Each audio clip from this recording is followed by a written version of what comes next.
Welcome to FightinGators.com. I'm Amanda Wood, back in the swamp with Cody Jones for your Rapid Recap. We spoke to some players this week, and they are eager to get out here and have an actual game day. They take on Eastern Michigan on Saturday, who beat Morgan State in their first game by just 3 points.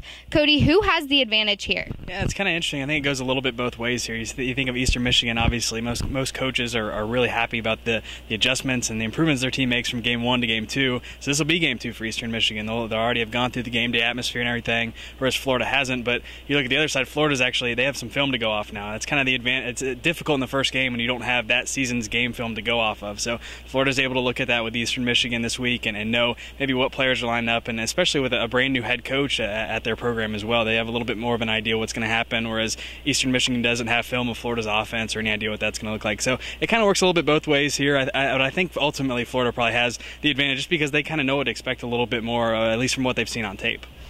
Right now, speaking of Florida's new offense, we've heard all offseason about the up-tempo offense, and we'll hopefully finally get to see that on Saturday. So what should we look for from Florida's offense against this Eastern Michigan defense? Yeah, it's going to be all about the tempo for sure, and I think that's what's going to be really interesting to see is how they're able to handle that. And obviously the heat, a 4 o'clock game, especially the offensive linemen, when you got a bunch of 300-pounders, being able to sprint up to the ball and run the next play, how well are they able to handle that? Do they have to slow things down a little bit? All sorts of issues and questions, I think, on that offensive side that really haven't been answered up to this point, just because you don't know how a tempo is going to work in a game day atmosphere in front of 90,000 people. And so I think that's really one of the things that the Florida coaches are most excited about is just seeing how the players handle a game day atmosphere, and especially when you've got a first-year offense like that. Right, and 3 suspensions were lifted after last weekend. Defensive tackles Darius Cummings and Jaynard Boswick and wideout Demarcus Robinson.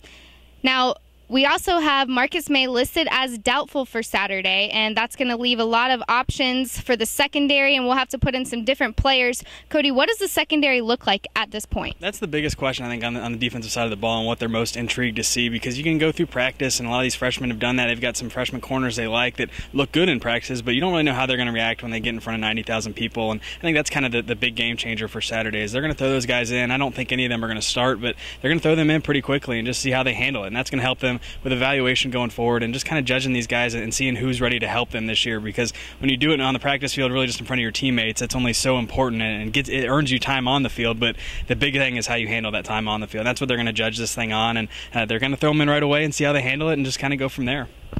Well, we've got 3 days left until game day, and we'll have you covered for all your Gator sports updates right here at FightinGators.com, so keep it locked. For Cody Jones, I'm Amanda Wood.